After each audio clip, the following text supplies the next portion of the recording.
Good evening, ladies and gentlemen, and welcome to the Stephanie Stevens Show. I am Stephanie Stevens, and I will be your host for the next 30 to 35, 40 minutes. Today on my show, we're going to be talking about mental illness. We've been talking about this for a long time now, in the last few years. And so I've reached out to a few people in different programs and different organizations, and just different people from the LGBT two-spirit pronoun community to talk about what they're going through, and mainly during this pandemic time, and how they're coping and living their everyday lives with mental illness. Now, today I invited a gentleman on. He reached out to me a few weeks ago about he was starting his own business, and I found when he was talking to me, I found that his story would be very educational and inspiring to a lot of you out there. And so I asked him to come on and share his story with us. So today I'd like to bring on to my show Mr. Jay New, and he's going to talk about being bipolar. So how are you, Jay? Good, Stephanie. How are you? I am very good. So now I know you live in Ocala, Florida. Yes, ma'am. Now, I told you before that I was from Orlando. So, it's great to know that I think Ocala is like 70 miles from Orlando. Uh, 68, an hour and 15 minutes away. Oh, okay. I know because I used to go to Ocala every now and then. We used to go down, my father used to go down and to the farmers markets. They used to have a lot of farmer markets there.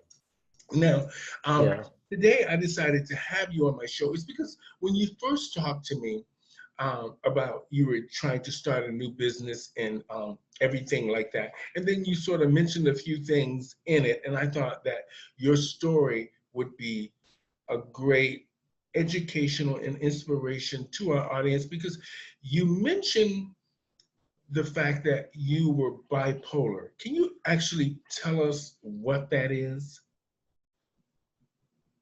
Well, many people know there's different forms of bipolar. I suffer from bipolar depression, which many people don't understand that just because you might see me out and about normal, what people consider normal, I really am not normally together mentally. Maybe on the outside I look fine, but my inner, what I call demons, are not in check. I go through a lot of self doubt, self wanting to be alone. I really don't interact with a lot of people. So for me to reach out and have people in my inner circle, it's very rare.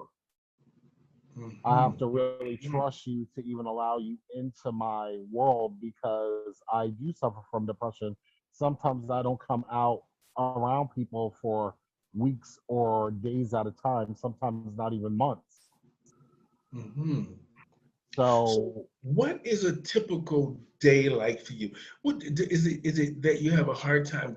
How do you function during the day? What is a typical day like for you?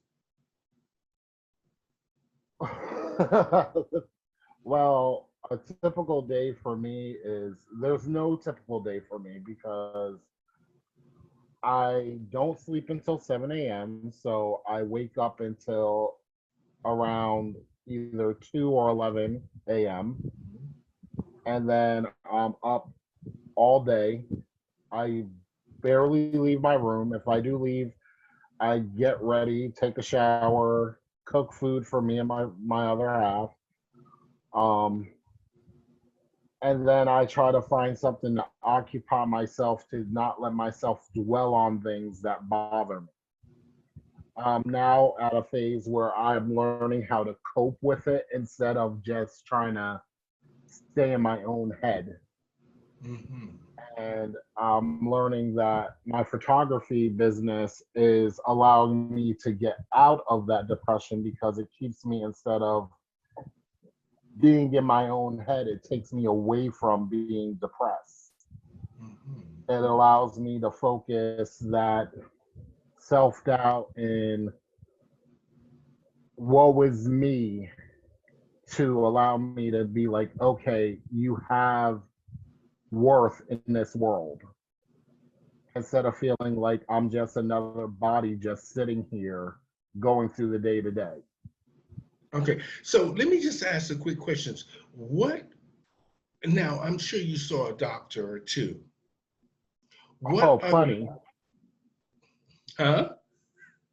plenty of doctors because over the years, most of them, if you don't have a good psychiatrist and a good therapist, I tell people, I said, it's one thing to have someone prescribing you medication, but Hmm. you definitely need to have a therapist and a psychologist.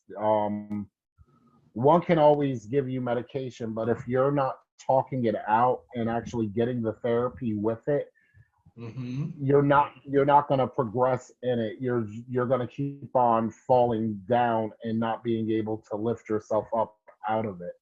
And a lot of people fail to realize they work together. I'm on medication and I go through therapy at the same time. And I'm learning now because before I wouldn't go get help. I would just stay in my own little world. And then at a point, I said, you know what? I really do need to get help. Hmm. And I'm glad I came to that realization because I started becoming self destructive, hurting myself, becoming very suicidal. And someone made a good point to me. They said, I'll dig you up and beat you again. They say, you have meaning on this earth, even though you don't see it and you don't feel like you do. A lot of people will miss you. And it actually stuck with me. Hmm. And back then, I didn't see it because I was so young. And now that I'm older, I do feel that I have meaning on this earth. And I can reach out to other people and be like, hey, it's okay. You can come back from this. It's not nothing that can defeat you. If you allow it to defeat you, it will. Hmm. Now Jay, I truly believe this because come from a Christian household, and Florida is the Bible Belt. Um, I really believe that everyone has a purpose on this planet. Everyone has a purpose, and we might not understand what it is at the time, but as time goes on, it reveals itself with you. Very true. Now, let's go back to the doctors. Now, what does the doctors actually say is wrong with you? Like they're giving you medication for something that they say is wrong. So what is it?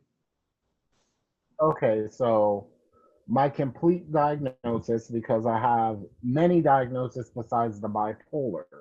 Hmm. So my complete diagnosis is bipolar, schizoaffective, personality, anger, which I don't get this one at all, with homicidal tendencies. Hmm. I don't get that one. But then when they say that, it actually has to do with remorse. Hmm. And it's not so much that you'll go out and kill somebody, but it has to do with the part of your brain where you have remorse if you hurt somebody. Or when you say something that would hurt somebody, do you feel bad when you say it, or do you feel bad after you say it? Me personally, not so much. I don't have a filter. Now, So I have, go ahead. no. So now for me, it's like you're 40 years old now, right? So now you've decided to take charge of your life. And like you said, reach out and seek help and also occupy yourself with a new um, job or new something that you're interested in with photography. Now, this is a good thing that you didn't wait too much longer. I mean, I, because I've been working over it for the last, I'm going to say I've been working on it for 15 years. It just is at the point now where I've been going through therapy all my life. It's just, like you said, doctors. Mhm, Not every doctor, like when you get diagnosed, all doctors don't agree with the same diagnosis. mhm, And I've seen doctors from New Jersey, New York, Pennsylvania, Florida, and every time I go to a new one, they add a new diagnosis, or they're like, "Oh no, you got treated for the wrong diagnosis." So it's a hit or miss when it comes to mental health. Mm-hmm. So I'm just at the point now where I'm not just gonna say, "Okay, that's the diagnosis and I'm going to accept it." I go for one consultation and then I go to another one. And if they're pretty much the same diagnosis, I'm like, okay, that's it for sure. Okay. Because So, with mental health, it's tricky. mhm. Now, how do you identify? I mean, I know it's, in the last few years, we've had a lot of these pronouns and all of these different things that to try to make sure that we're politically correct. Now, we just need to understand, how do you identify? In what way? Like, is now everybody wants to be identified as pansexual, bisexual, cis Oh man, no, transsexual. I am I am a proud African American gay male. Okay. Now, now that that's good, you're married. Are you and your partner legally married? No, but if we were in certain states, we've been together long enough that we would be legally married. Okay. Do you guys have any children? Not human children, but yes, we have dog children. Okay.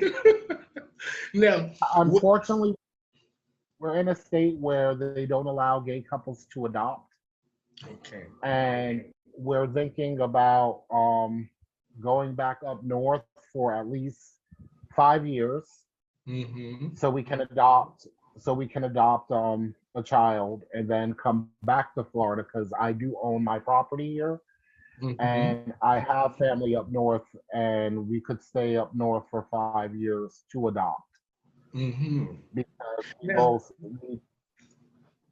now, I love the fact that when I see gay couples, and mainly when I see people of color, I don't even like even saying people of color. I just like saying black people, Yes. people that look like me, and the fact that they're in a healthy relationship, or they're trying to just do what everyday people try to do: love each other, take care of each other, protect each other. So now I see that you're dealing with your bipolar in a sense of you're trying to have a new outlet with this photography. Yeah, it's amazing because my partner, um, he's very. It's funny because he's a Scorpio, I'm a Sagittarius, and if it wasn't for him, he's my strength.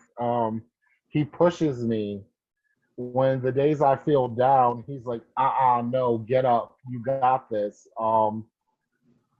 He's constantly like, babe, you know you got this coming up. You need to get yourself prepared. Besides all the mental issues going on, I got a few physical ones, and he's like, you got this. I'm here for you. We can do Mhm. it together. Our 7th year engagement anniversary is actually coming up, the 4th of July. So it shows you we've been together a long time. Mhm. And he's also bipolar. So Okay. his, his crazy with my crazy, I said we're perfect for each other Mhm. because we literally we balance each other. Mhm. Now, And like you said, you balance each other. Now, does he work? he works 7 days. I'm blessed. He works 7 days a week. Okay. He works 8 to 9 hours every day. Um, I couldn't Okay. ask for someone better in my life. Okay. Now, the reason I ask that is because with your busy schedule and his busy schedule, and the two of you going through what you're going through and trying to have a relationship, because we know same sex couples have a lot of difficulty committing to real relationships when they have underlying conditions of other things. Like, a lot of us come from our families maybe rejecting us, or we're not connected to either, systems that are solid, that what the world would consider solid, like family, church, jobs. But now it's good to see that gay men can connect with each other, but yet still you guys are supportive of each other, and you understand that you both are going through very similar circumstances, and you're in a relationship that sometimes people don't think is serious, because this is why they didn't want to give gay marriage the go ahead in the first place, because most of the time they just think that we're promiscuous and we like to just sleep around, and and you understand? Oh no, I completely understand and I agree with you. But to me, when I see that, we've had that conversation and we both said the same thing. How we got together is like most gay men, how they get together. We met on an app. Mm-hmm. But the funny thing about it was, I was in another state when I met him, and we had been talking for almost a year on the app. And when I moved down to Florida, we had lost touch for almost a year.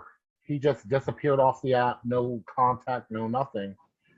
And I happened to move in the same town as him, which that had to been the higher power up above, because it was meant. It was Mm-hmm. meant to be, because I went online and his profile popped up.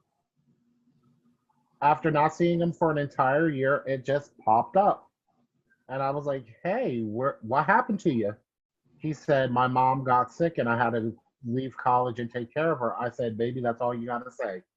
Mm-hmm. Like, it's your mama, that's all you got to say. Yes, that's generally. So I said, hey, well, I moved to Florida, and it looks like we're really close to each other. It says I'm 13 miles from you. He told me, stop lying. And I said, no, I'm not lying to you. Look at your GPS. We were Mm-hmm. literally 13 miles from each other. I said, how about I cook dinner and you come over? And he came over and we literally courted each other. And I mean, court, old school courting. No kissing, no making out, no rubbing up on each other. These kids Mm-hmm. today could learn some stuff. Mm-hmm. And before we even thought of having sex, we had dated for almost a year before we became intimate with each other. And it built a friendship up, and it built a strength within both of us. And that's why we've been together almost 8 years. Mm-hmm. Because, Now, that's an amazing thing. The fact that you waited, and that's what I was after. The fact that you waited. Something gay men can't even usually wait 5 minutes before they're trying to kiss you or get in your underwear. Now, for the place you live in, Ocala, what kind of programs are there that are for people that might have a mental illness or bipolar? Where, like, what are there programs in your town? okay, so we do have mental health facilities in Ocala. Do I recommend them for mental health? Hell no. They're not, to me, they're not on the level of anywhere else in the nation. Their doctors need better training to deal with people, and also the law enforcement here needs better training in how to deal with people with mental illness in the entire state of Florida. Um, I go to a place called Harmony United Psychiatric Health. My doctor and my therapist there are amazing because they're new and they're more open minded. We have the centers, which is Central Florida's psychiatric. they just push medication on people and don't really do the follow-up work that needs to be done. Um, Now, now, is your medication working? um, my anxiety medication works. Um, my mood stabilizer, it's a hit or miss. We're working on fixing that. Um, every medication has a time period. It will Mm-hmm. work for so long, and then you might have to tweak it a little because it will work for but so long. Like I was on an antidepressant, Zoloft. It worked good for 3 years, and then it stopped working. And then with that, for most men, and definitely men of color, a lot of people don't know, Zoloft kills your libido. Mm-hmm. So it So basically no makes you sex to you and the impotent. boyfriend. Yeah, it really kills your sex drive. Like there is no sex drive on that medication, and it it can mess up a relationship because Yes. you, if your partner has a sex drive and you're like, oh, I don't want it, they will stray. Oh yeah. And Now, I was in relationships on that, and they were like, I'm out. now, when you think about your family, so we always have an issue with how the family deals with us first in a relationship. And now, how does your family deal with your mental bipolar? Did they just think, oh, he'll get over it, this is a phase? My family doesn't know how to handle me because, like I said, I don't have a filter, Mm-hmm. and the way they dish it out, I give it back to them 10 times fold, and they don't like it because I'm the one that I won't take it from anyone, Mm-hmm. especially not them. Like people look at me and my mother and they go, "Oh my God, you talk to your mother that way." And my mom told me a long time ago, "I won't have it any other way." Mm-hmm. She's like, if I do you wrong, and she's like, if you feel some type of way, she's like, give it right, give it back to me. She's like, I'm old enough to know better, and we've gone at it. But she also told me, she said, I forget sometimes that you're not a little child anymore, and you're a grown man. And she said, you're the one that's my caregiver, and you're the one that's always here for me. Mm-hmm. So Now, she said, go go ahead. ahead. Now, when I understand the family dynamics. Now, you said there were two places that you used to visit that were in your hometown there, Ocala, that you go for help. Do like you said, you wouldn't recommend any of those. What would you recommend the people in Florida, people watching this, people in Florida that need immediate help with feeling maybe they're different or they're bipolar or they just have some mental concern? What do you who do you think they should reach out to? Um, in most areas, because like I said, I'm only in Ocala, but I know Harmony United, they do have really good doctors and therapists. They are in Gainesville, they're in Ocala, they're in Summerfield, Central Florida. I don't know if they have one in Orlando, but I know there is a really good one out in Tampa. I don't know the name of it, but I can ask a friend because he was actually down there, and they actually have cottages at that one where they put you up in basically your own little house, and you go to therapy every day, but you have your own space, which is also a part of healing mentally because when you're in a facility with a lot of other people dealing with their own mental illness, it affects you and affects the way your own mental illness is. And people don't realize that when you have other people skitzing out and you have schizophrenia or you're dealing with your own mental health, being around a bunch of people with mental health issues and you're trying to deal with your own, it don't Mhm. work. It doesn't work. So now you're focusing on your photography. It's a new job, something that that you want to do. What is that all about? And how does that, like you said, it helps you with your bipolar? It calms me and it basically keeps me from one, it makes me have to be neater because with being bipolar, sometimes you get in that phase where you don't want to clean, do anything. Your whole life can be turned upside down. Mhm. One thing I do like about being bipolar, I don't forget about anything where I put something. If you come in here and move something, I'll know it because I know where everything is. Even if the room is hit by a hurricane, I know where it was. You can't tell me it wasn't there. It was right there for the last 6 months. It was there. Mhm. But it's keeping me where now I'm scheduling things the way I'm supposed to schedule it. Actually keeping notes of everything. I'm actually now putting my life in an order where it's more manageable and making controlling my illness and not allowing my illness to control me. Okay. And it can be done. It takes a lot of focus, and I have my bad days and I have my good days, but now I'm having more good days than bad days because I'm doing the steps that I need to do. And it's a That progress. that's smart.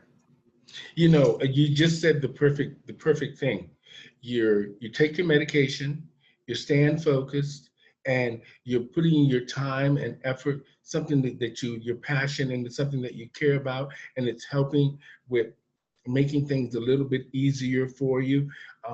With this new job in photography, now you seem to care a lot about that. So so is this a full time job? Is this how you plan on making a living?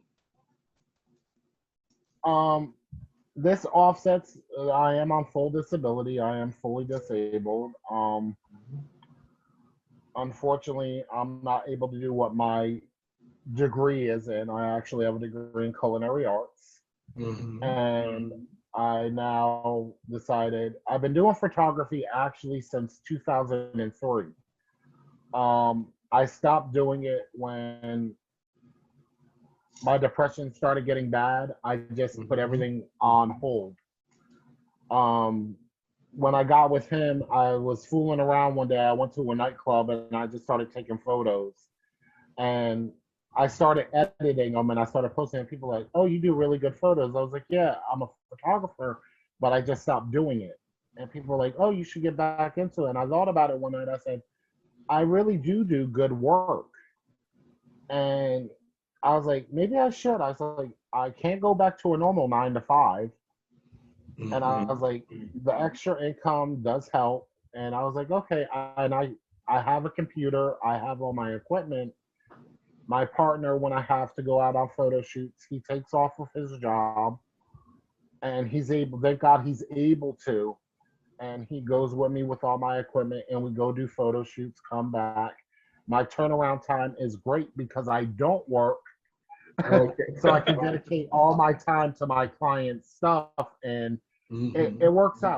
It actually works out for us. So I'm blessed in that fact that I have that freedom and I have some great customers that allow me to have freedom in what I do. And some of my clients, they want specific things, which I Hmm. appreciate because they have an idea of what they want. And I love that. When they know what they want, it's great.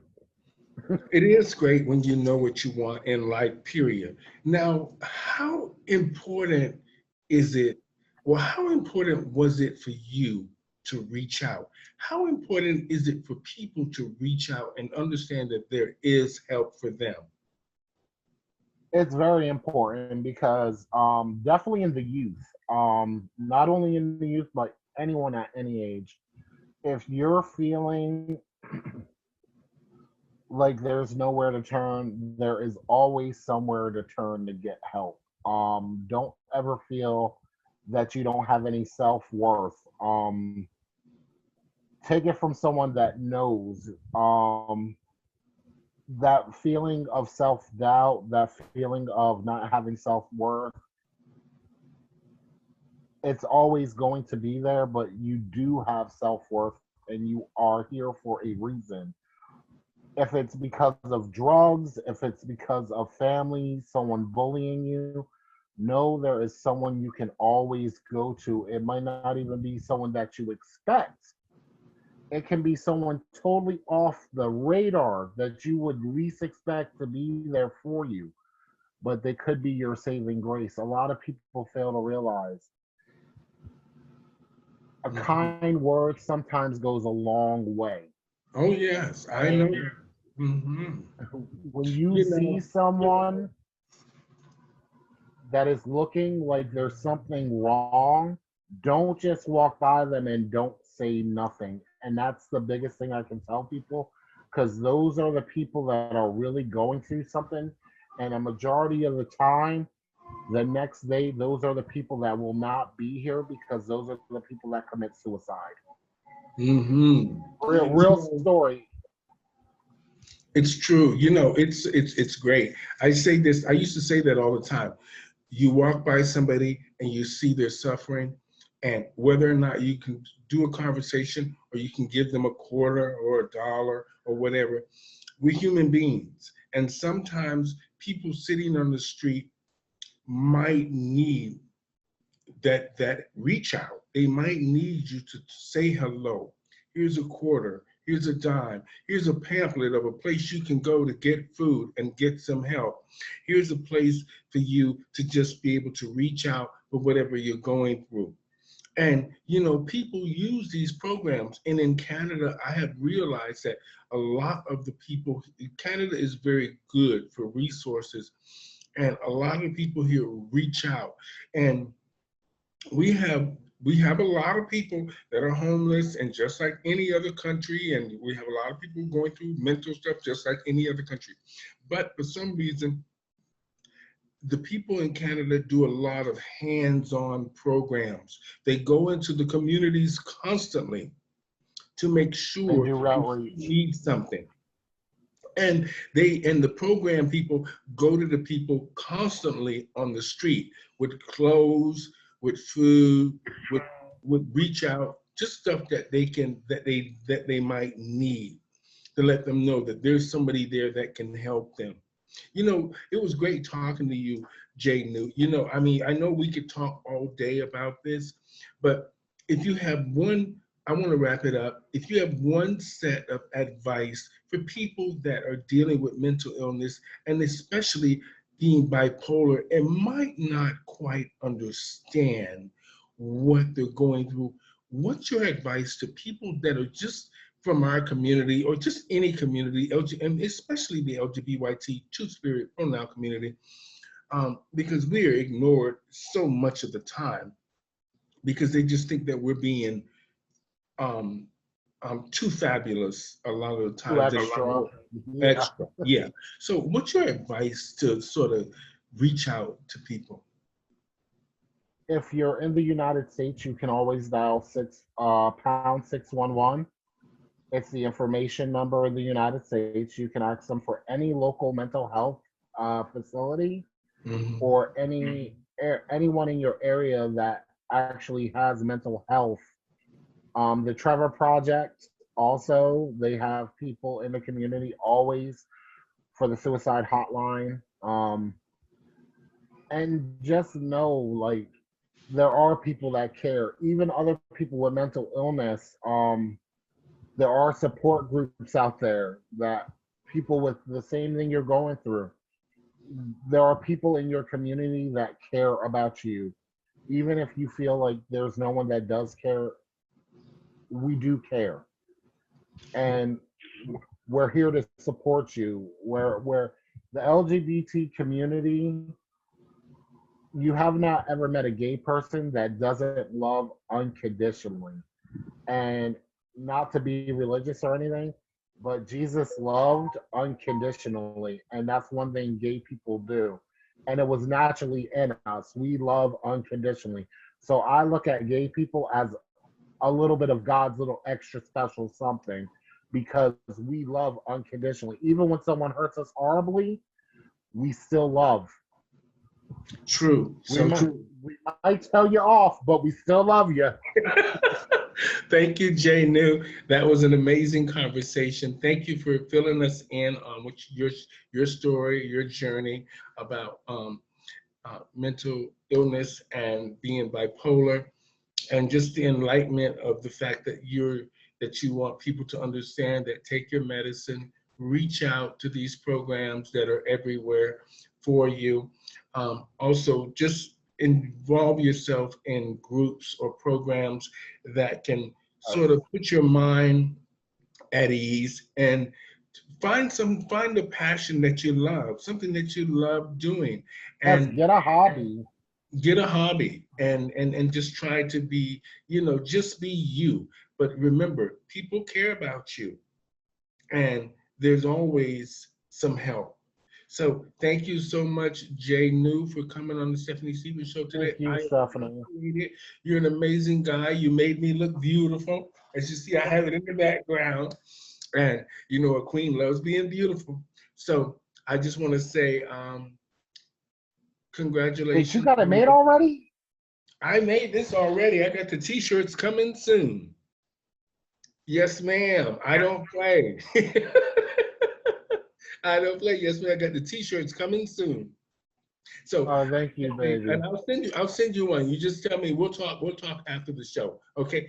So I just want to say thank you guys so much for tuning into the Stephanie Stevens Show. Today we had Mr. Jay New, photographer, and he was going through some mental illness issues with bipolar, and just a lot of just different things. And he had a very enlightening story for us today. And I just want to say thank you, sir, and you have a good night. You too, darling. All right. Bye-bye.